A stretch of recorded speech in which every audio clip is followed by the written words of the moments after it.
Bismillahirrahmanirrahim. I'm Tahir Dhindsa and you're watching SDTV. 5G is a buzzword nowadays. Auction has been successful. Some of the spectrum could not be sold for various reasons, and we have just heard that PT is looking forward to sell that as well. But the business is that if you can translate it into real business, not the watching television and other things, but real business, like can you do business that is online in real time, or the small and medium enterprises they automate on the 5Gs and other things as well. So, what is the future? What are the impediment? One more issue which is very much discussed everywhere we go is the taxation on the fiscal side.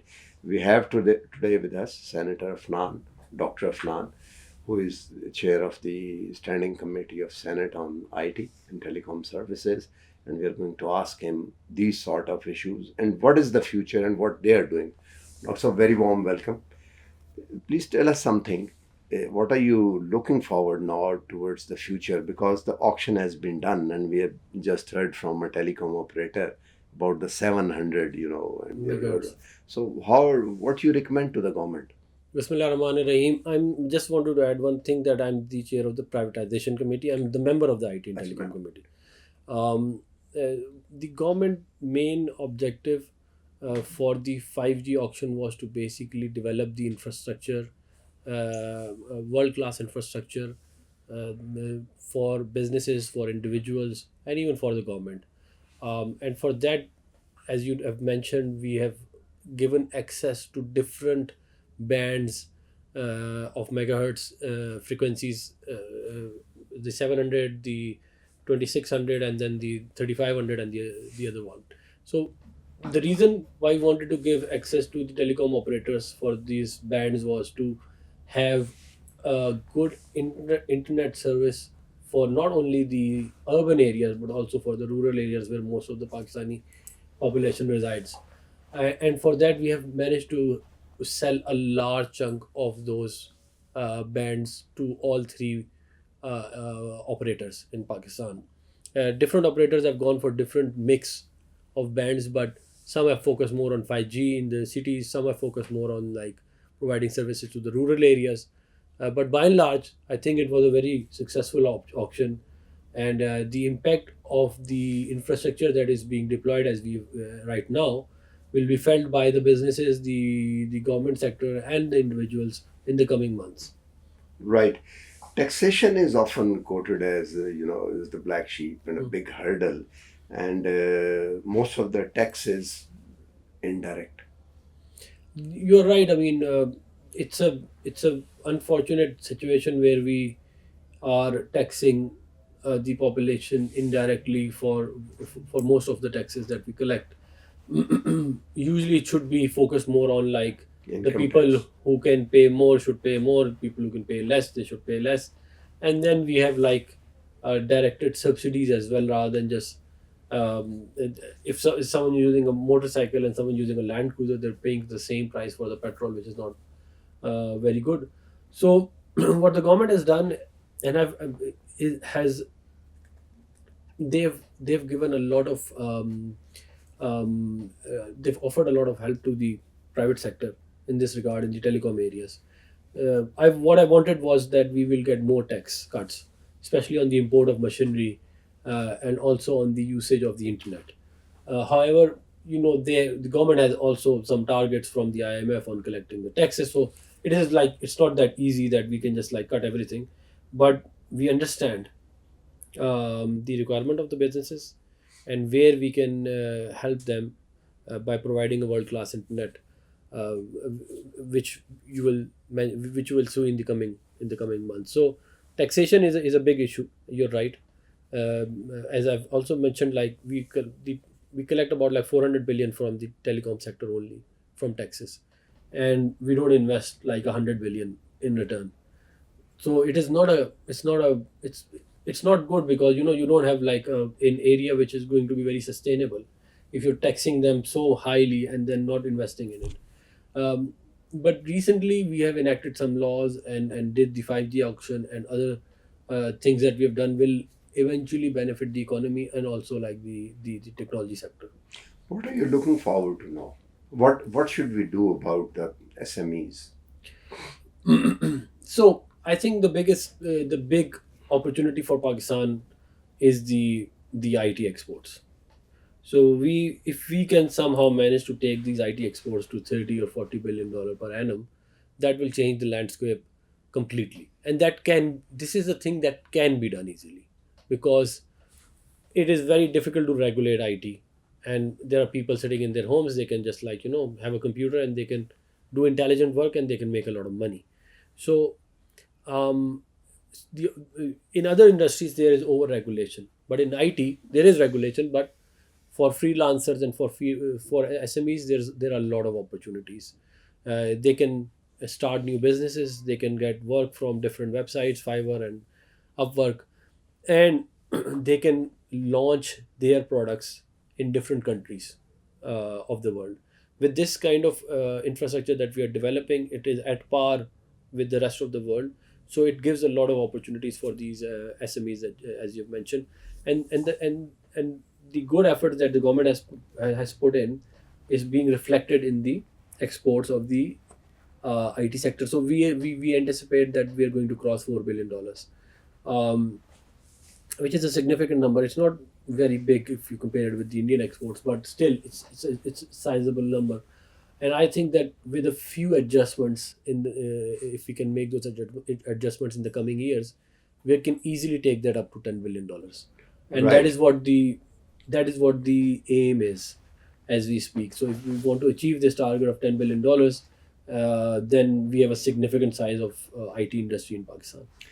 The budget is very close by. Hmm. What are you suggesting to the government as far as this sector is concerned? So as I've already mentioned, I've been pushing the government and the different people in the government to um, invest in the IT sector. So, for instance, as I've mentioned, that we are taxing 400 billion, with putting into 21 billion or even less than that, and a lot of that went to SEO and other companies and salaries. So we are not basically investing a lot of money in the telecom sector. So my advice was, and I've been pushing it, is to basically um, at least have like 100 billion rupees budget, where we can give a significant part of that to the SMEs, SMEs. by having these different rounds of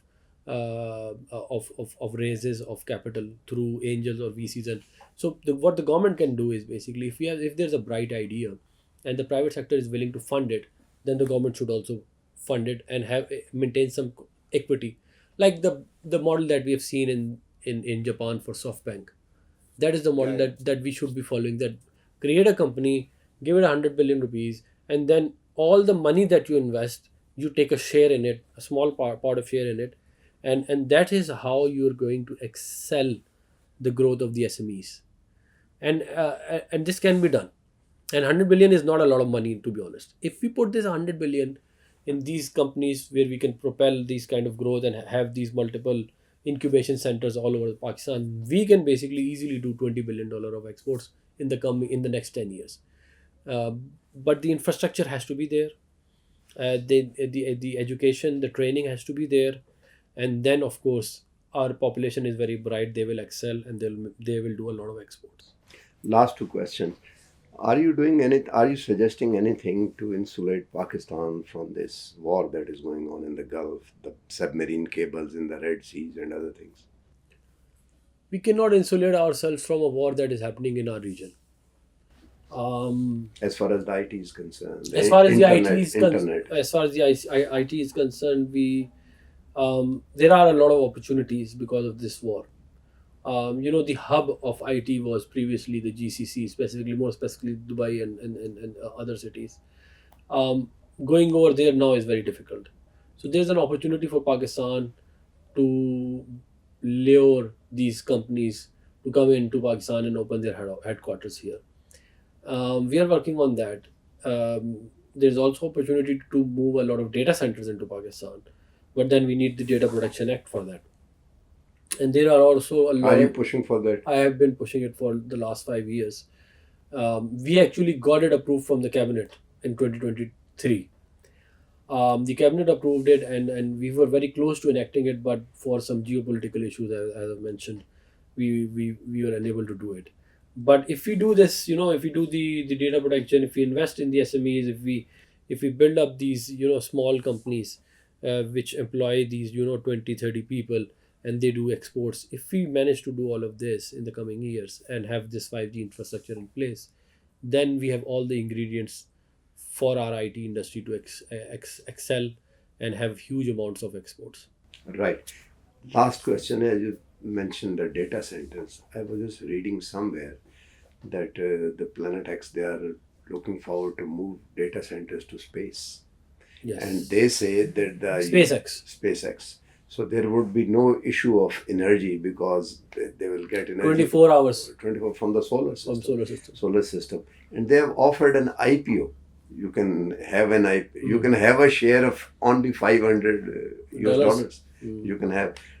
Do you suggest that government of Pakistan should buy it if you don't individual not us? What do you Uh, suggest?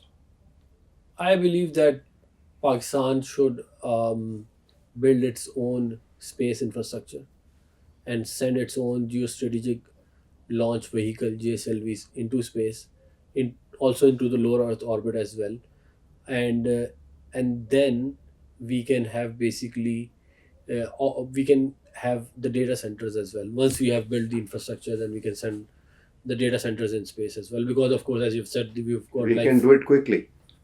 if you cannot do it quickly, we can always use these spaceports in China, as we've sent like about like 6 satellites in the last 12 months, and for monitoring of weather, and also for Rent a rocket to send. yeah, rent a rocket. I mean, we don't. I mean, we should have a spaceport in somewhere in our coastline, because that is closest to the equator.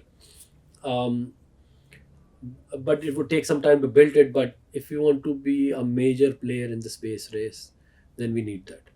Without that, it's not going to happen. And having a GSLV serves civil purposes and also the defense purpose is very important also. So all of that put together, I think there is a great opportunity for Pakistan to send satellites into low Earth orbit, so that we can offer cheap internet to at least Pakistani customers and the customers in the region, and then we can have also like our satellites to do reconnaissance and everything else. And you know very well that without having these satellites and all of the space, air, and land and sea, all of it if it's not connected and if it's not integrated and secure, we cannot fight the future wars. Yeah. It is directly dependent on this Yeah, infrastructure. our very survival depends on Our not very only survival depends on it. yeah, not only the economic well-being. It, Yeah. it is the ability to detect your enemy and to hit your enemy before it they hits. can do it. They can do it. Yeah. That is as simple as that. Yeah, thank you very much.